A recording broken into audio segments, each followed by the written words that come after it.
Dear students, welcome to the classes of Ray Academy. We are studying analysis of financial statements and the chapter is on fund flow statement. और ये question है, following is the balance sheet of X Limited as at 31st March of the current year. तो current year दे रखा है question में, balance sheet दे रखा है और आपके एडजस्टमेंट के साथ करना है. दो एडजस्टमेंट दे रखा है. अगर आप एडजस्टमेंट फास्ट पढ़ोगे, additional information, ₹1,12,% debentures are issued on 1 April of the last year. एक साल पहले 12% डिवेंचर इशू हो रखा था. And second adjustment, during the year a piece of machinery costing ₹80,000 on which accumulated depreciation was ₹40,000 was sold at a gain of 10,000. 80,000 का machinery जिसके ऊपर 40,000 depreciate हो गया था, बाकी 40,000 का था वो 10,000 प्रॉफिट में बिका, मतलब बिका 50,000 में. Prepare a cash flow statement. ये बोर्ड के लास्ट ईयर का कंपार्टमेंट एग्जाम में आया है, CBSE 2019. तो सबसे पहले हम करेंगे एक्स लिमिटेड का बुक लिखेंगे. एक्स लिमिटेड, तो एक्स लिमिटेड में आपके फर्स्ट ऑफ ऑल इसमें आएगा वर्किंग नोट. वर्किंग नोट के अंदर हम अकाउंट बनाएंगे जिसके बारे में एडजस्टमेंट दे रखा है. एडजस्टमेंट तो डिवेंचर के बारे में दे रखा है इशू का, तो उसका जरूरत नहीं है, इंटरेस्ट का प्रॉब्लम है उसमें. और सेकेंड एडजस्टमेंट में के टेंजिबल एसेट्स में मशीनरी और एक्यूमुलेटेड डेप्रिसिएशन दे रखा है आपके नोट्स टू अकाउंट्स का 5th पॉइंट में. तो now we can start. Working note के अंदर एक मशीनरी अकाउंट बनाएंगे. वहां पे जो लैंग्वेज होगा machinery account, fixed asset account, plant account, तो वो लिखेंगे. मशीनरी का आप this is a ledger debit credit particular amount होगा. It is simply just like a मतलब एसेट अकाउंट जैसे आपके 11th क्लास में बनाते थे और डेप्रिसिएशन चैप्टर में. और इसके साथ क्वेश्चन में दे रखा है एक्यूमुलेटेड डेप्रिसिएशन अकाउंट. तो मशीनरी का ओपनिंग बैलेंस, तो यहाँ पे मशीनरी अकाउंट और यहाँ पे एक्यूमुलेटेड डेप्रिसिएशन अकाउंट अगर साथ साथ बनाओगे तो मुझे समझाने के लिए अच्छा रहेगा. आप भी ऐसे ही बनाना. तो मशीनरी आएगा to balance brought down. It is 20 lakh opening इधर, क्योंकि एसेट का ओपनिंग में डेबिट साइड में आता है. To balance brought down opening balance of machinery, और by balance carried down closing balance of machinery. By balance carried down closing balance of machinery. Opening इधर, closing इधर. देन इसके साथ साथ आपके एक्यूमुलेटेड डेप्रिसिएशन अकाउंट बनाओ, क्योंकि दोनों दे रखा है, यानी मशीन कॉस्ट प्राइस में दे रखा है और एक्यूमुलेटेड डेप्रिसिएशन उसके ऊपर आज तक जितना डेप्रिसिएशन चार्ज कर रखा है वो दे रखा है. तो मशीनरी से एक्यूमुलेटेड डेप्रिसिएशन लेस करके दिया होता है. तो इसका मतलब दोनों का ग्रॉस वैल्यू, फुल वैल्यू लिखना है बिफोर डिडक्शन जो वैल्यू आया. तो ये एसेट अकाउंट, तो ओपनिंग इधर, क्लोजिंग इधर. और लायबिलिटी में accumulated depreciation is a deduction, it is a liability by balance brought down opening balance to balance closing balance. opening इधर liability में, closing इधर. asset में उल्टा, opening balance इधर, closing balance इधर. तो ये आपके एडजस्टमेंट नंबर 5 में दे रखा है नोट्स टू अकाउंट्स में. टेंजिबल एसेट्स में ये एसेट दिखता है tangible, it is a physical existence and economic value, उसको बोलते हैं हम टेंजिबल एसेट्स. तो नाउ पोस्टिंग शुरू. During the year a piece of machinery costing 80,000 accumulated depreciation 40,000. तो इसका जर्नल एंट्री होता है accumulated depreciation account debited to machinery account. जो मशीन बिका उसी का जर्नल एंट्री. तो accumulated depreciation account debited to machinery account. तो मशीनरी एक्यूमुलेटेड डेप्रिसिएशन में आएगा टू मशीनरी अकाउंट. जो मशीन बिका उसके ऊपर 40,000 एक्यूमुलेटेड डेप्रिसिएशन हो रखा था. To machinery account depreciation on sold out machine. जो मशीन बिक रहा है उसके ऊपर डेप्रिसिएशन 40,000 है, तो ये यहां से यहां आ गया। इट इज ए 2-वे प्रोसेस, जर्नल दोनों लेजर में पोस्टिंग हो गया। This is accumulated depreciation to machinery, this is accumulated depreciation to machinery. ये दोनों जगह पे आ गया। You can see like this, accumulated depreciation to machinery, accumulated depreciation to machinery. Machinery account में by accumulated depreciation, accumulated depreciation में to machinery. Then next one होगा machine profit में बिका 10,000 प्रॉफिट में, तो क्वेश्चन में बोला है 10,000 प्रॉफिट, तो प्रॉफिट इधर लॉस इधर आता है। Remember to the chapter on depreciation on in standard 11th। तो machinery account debited to P&L account, this is profit on sale of machinery 10,000। तो कितने में बिका यहाँ पे आ जाएगा, बाय बैंक अकाउंट या बाय कैश अकाउंट सोल्ड इधर आएगा। 80,000 का मशीन से 40,000 डेप्रिसिएशन चला गया, बचा 40,000। तो 40,000 का मशीन 10,000 प्रॉफिट में बिक रहा है, ये 10,000 प्रॉफिट में बिक रहा है, तो बिक रहा है 50,000 में। 40,000 का कॉस्ट, 80 से 40 डेप्रिसिएशन हो गया, तो 40 का रह गया कॉस्ट, वो 10,000 प्रॉफिट में बिक रहा है, तो sale price will be 50,000, this will be 50,000। तो बाय कैश या बैंक अकाउंट हाइफेन सोल्ड, ये 50,000, 40,000 कॉस्ट, 10,000 प्रॉफिट, 50,000 में बिका। तो अभी मशीनरी अकाउंट इज कंप्लीट, इसको बैलेंस करो, तो क्रेडिट साइड बड़ा है, इसको टोटल करो। दिस इज 26,90,000, यहां उतारो 26,90,000 माइनस कर दो, तो कितना मशीन खरीदा आ जाएगा, 6,80,000 का खरीदा। This is machinery account debited to cash account, machinery purchased balancing figure, जो मशीनरी खरीदा वो बैलेंसिंग फिगर में आएगा।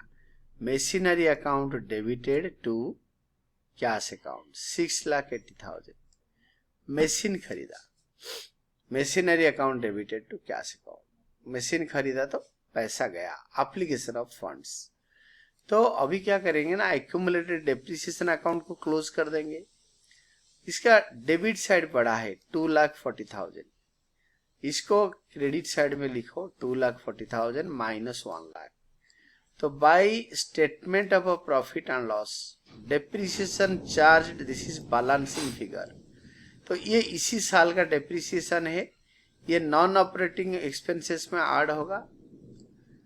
इसमें क्या कहाँ पे ट्रीटमेंट होगा, देखो हर एडजस्टमेंट दो जगह पे, ये नॉन ऑपरेटिंग एक्सपेंसेस में ऐड होगा, ये cash flow from investing activity में लॉस होगा, पैसा आया, ये नॉन ऑपरेटिंग इनकम में माइनस होगा, ये मशीनरी परचेज्ड इन्वेस्टिंग एक्टिविटी से ये लेस हो जाएगा, पैसा चला गया। इतने का ट्रीटमेंट होगा, जिसको मैंने अंडरलाइन करा तो उतना ही ट्रीटमेंट होगा।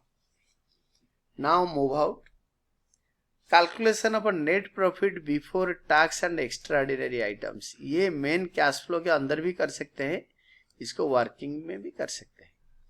तो we have 3 columns, particulars, details, amount, यहाँ पे रुपी सिंबल्स दो, और net tax after, net profit after tax and extraordinary items दे रखा है क्वेश्चन में। आप क्वेश्चन देखो, रिजर्व्स एंड सरप्लस, पहली line adjustment A, surplus balance in statement of profit and loss, closing profit minus opening profit. Closing profit दे रखा है करेंट ईयर का 6 लाख, लास्ट ईयर का 3 लाख, तो कमाया 3 लाख।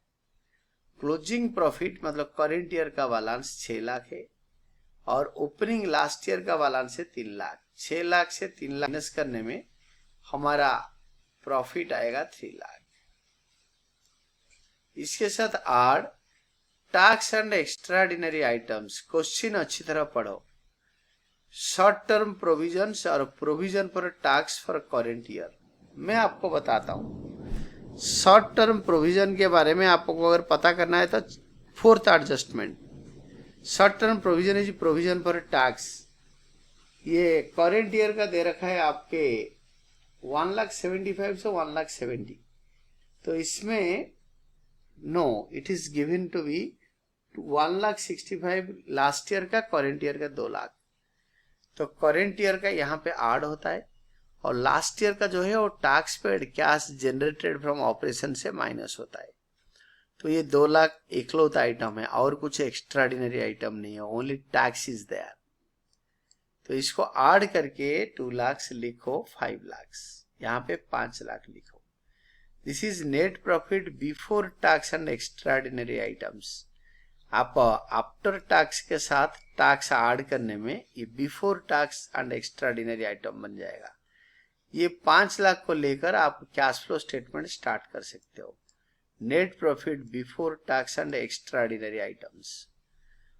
फिर में cash flow statement of X limited for 1 March of the current year लिखो क्वेश्चन से। पर्टिकुलर्स डिटेल्स अमाउंट 3 कॉलम बनाओ with rupee symbols in both this two. Then cash flow from operating activities पहले निकालो। इसको निकालने से पहले आपके नेट प्रॉफिट बिफोर अप्रोप्रिएशन ऊपर वाले स्टेटमेंट से 5 लाख आ गया, अभी निकाल रहे थे। ऐड नॉन ऑपरेटिंग और नॉन कैश एक्सपेंसेस, जिसमें कैश पे नहीं होता या बिजनेस चलाने के लिए खर्चा नहीं चाहिए होता है। तो दैट इज डिवेंचर इंटरेस्ट। मैं बताता हूँ, डिवेंचर लास्ट ईयर अप्रैल 1 को इश्यू हुआ था, तो अब और 12% रेट ऑफ इंटरेस्ट है। स्टार्टिंग ऑफ द ईयर में interest, starting of the year में डिवेंचर इश्यू हो रखा है और डिवेंचर यहाँ पे एडजस्टमेंट 2 में दे रखा है। लॉन्ग टर्म बोरोइंग 4 लाख से 5 लाख। ये जो 1 लाख बढ़ा है वो अप्रैल 1 से लास्ट ईयर का बढ़ा है, तो 5 लाख का 12% 60,000 डिवेंचर इंटरेस्ट ये हम पे करेंगे। तो नॉन ऑपरेटिंग में ऐड करेंगे। फाइनेंसिंग एक्टिविटी में cash flow from financing activity में माइनस कर देंगे इसको कि हमने डिवेंचर इंटरेस्ट पे करा, प्रॉफिट से निकाला, पे कर दिया। यहां ऐड वहां लेस। सेम लाइन उतार दूंगा, देखना रेडिंग में। Then comes your depreciation charge on machinery during the year. ये कहां से आया डेप्रिसिएशन? एक्यूमुलेटेड डेप्रिसिएशन अकाउंट बनाया, उसके अंदर ये बैलेंसिंग फिगर आया था 1,40,000 वर्किंग नोट में। आपको समझाने के लिए मैंने ले आया वर्किंग नोट, वहां से उखाड़ कर इधर लगा दिया। This is by depreciation chartered plant and machinery. तो ये इधर से यहां से इधर आ गया 1,40,000। This is all about. फिर इसके नीचे ये देखो कैसे आया, डेप्रिसिएशन चार्ज एक्यूमुलेटेड डेप्रिसिएशन में आया, ये पूरे साल का depreciation. Next one is your goodwill written of. देखो गुडविल इंटेंजिबल एसेट होता है, तो इंटेंजिबल एसेट में 3 लाख से 2 लाख हो रहा है। और इस गुडविल के बारे में इन्होंने एडजस्टमेंट में बताया है लास्ट छठा, intangible asset goodwill written off, that is 6,000। Then next होगा आपके 6,000 6 एडजस्टमेंट में 1 लाख कम हो गया, तो ये तीनों को ऐड करके इसके साथ 5 लाख के साथ ऐड करो, तो दिस इज 8 लाख टोटल हो गया। देन नॉन ऑपरेटिंग और नॉन कैश एक्सपेंसेस, इसके साथ लेस करो, लेस नॉन ऑपरेटिंग और नॉन कैश इनकम्स, तो that is profit on sale of machinery. कहां से आया? इधर से आया। क्वेश्चन में दे रखा है, फिर भी मैं दिखा देता हूं, मैंने पोस्ट किया। Profit on sale of machinery 10,000, तो इससे इसको माइनस करके हमारा आएगा, ये देखो profit on sale of machinery how it is being treated. तो ये profit on sale of machinery इधर आ गया। Now move out. देन इसको इससे लेस करने के बाद आपके आएगा net profit before working 7,90,000। Than less decrease in current asset, decrease in current liability. इसमें ऐड आइटम है नहीं, इसका उल्टा ऐड होता है। तो देखो इन्वेंट्री 1,00,000 मतलब 1,30,000 इंक्रीज हो गया, बढ़ गया, तो इसको ऐड कर देंगे। इसके साथ इसको ऐड करेंगे तो हमारा आएगा cash generated from operating activities 6,60,000। इससे income tax paid last year का माइनस करेंगे, करंट ईयर का तो ऐड कर चुके हैं, लास्ट ईयर का माइनस करेंगे, less income tax paid last year tax, तो 1,65,000 माइनस कर देंगे। 6,60,000 से 1,65,000 माइनस करने के बाद हमारा आएगा net cash flow from operating activities 4,95,000। ये जो आप निकालना शुरू किया था, गाड़ी यहां से चलाया, cash flow from operating activities, तो गाड़ी यहां से चलाया और आंसर इधर आया। देखो यही जो लाइन है ना, ये जो लाइन आपको बता रहा हूं, यही लाइन देखो यहां पे भी लिखा है, net cash flow from operating activities, तो दिस इज द फंडा।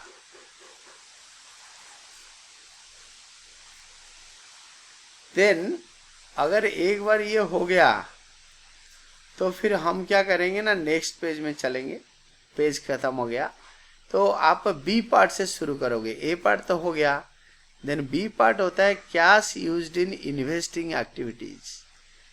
आपने पैसे को कहाँ कहाँ इन्वेस्ट किया, कुछ बेचा तो पैसा आया, कुछ खरीदा तो पैसा गया। Then cash used in investing activity में हम निकालेंगे कि हमारा जो इन्वेस्टमेंट एक्टिविटीज है उसमें कैश का क्या आया या गया। तो सबसे देखो नॉन करेंट इन्वेस्टमेंट परचेज्ड, जो इन्वेस्टमेंट है वो आपका नॉन करेंट इन्वेस्टमेंट आप देख सकते हो, ये नॉन करेंट इन्वेस्टमेंट 3 लाख से 2 लाख, तो 3 लाख से 2 लाख हो गया, मतलब हमने इसको वापस कर दी, बेच दी पैसे। तो नॉन करंट इन्वेस्टमेंट में, तो नॉन करंट इन्वेस्टमेंट आपके बढ़ रहा है, 2 लाख से 3 लाख हो गया, यानी 1 लाख बढ़ गया। तो जो 1 लाख बढ़ गया हमने इसको खरीदा, नॉन करंट इन्वेस्टमेंट परचेज्ड, पैसा गया -1 लाख।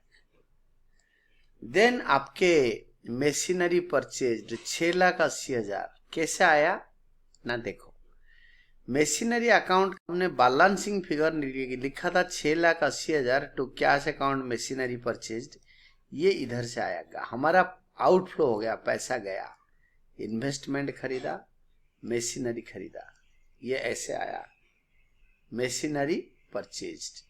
Then comes your machinery sold, ये मशीनरी सोल्ड मैंने मशीन बेच के पैसा आया, तो प्लस ये आया कहां से ना, ये देखो इधर से।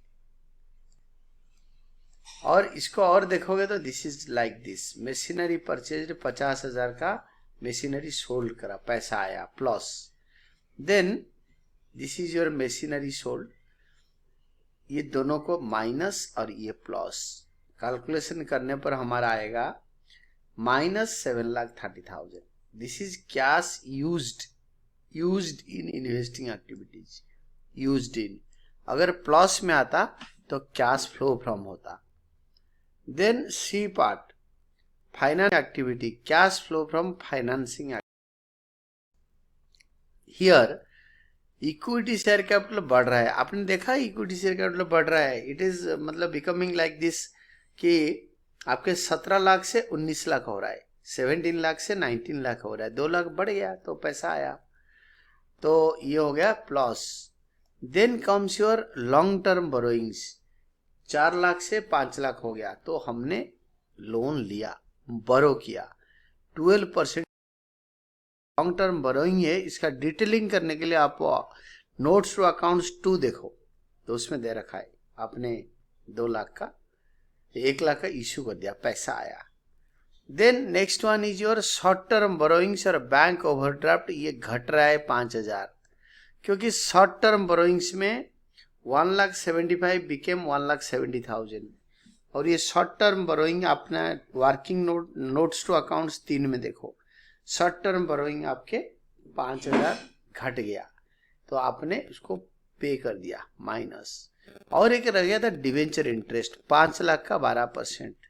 नॉन ऑपरेटिंग एक्सपेंसेस मार्ड, फाइनेंसिंग में माइनस, डिवेंचर होल्डर को इंटरेस्ट पे किया माइनस, तो ये दोनों माइनस होगा। 3 लाख से 65 माइनस करके जो आया उसको हमने लिखा net cash flow from financing activities. Flow from पैसा आ रहा है तो इधर भी खाली रखो, बाद में भर दो फ्लो फ्रॉम। तो A minus B plus C, ये होता है D part, A minus B plus C, तो 0 आ गया। Neither increase nor decrease, neither increase nor decrease in cash and cash equivalent, nil. तो opening 2,10,000, opening cash and cash equivalent including current investment. आप देखो question, आपके opening में 40,000 है cash और 1,70,000 है इन्वेस्टमेंट, तो हो गया 2,10,000 दोनों को ऐड करके। क्लोजिंग है कैश 70,000 और करेंट इन्वेस्टमेंट 1,40,000, तो 70,000 प्लस 1,40,000 इज अगेन 2,10,000 जो कि यहाँ आ जाएगा। तो दिस इज प्रूव्ड दैट कि ओपनिंग कैश आने में closing cash and cash equivalent उतना ही आएगा इंक्लूडिंग करेंट इन्वेस्टमेंट्स। तो ये देखो दोनों इक्वल आ रहे हैं, दैट मीन्स हमारा entire cash flow is correct and this is all about your answer. अगर आपको मेरे पढ़ाना अच्छा लगा तो प्लीज मेरे वीडियोज को लाइक, शेयर और सब्सक्राइब करिए और पढ़ते रहिए। Keep on studying.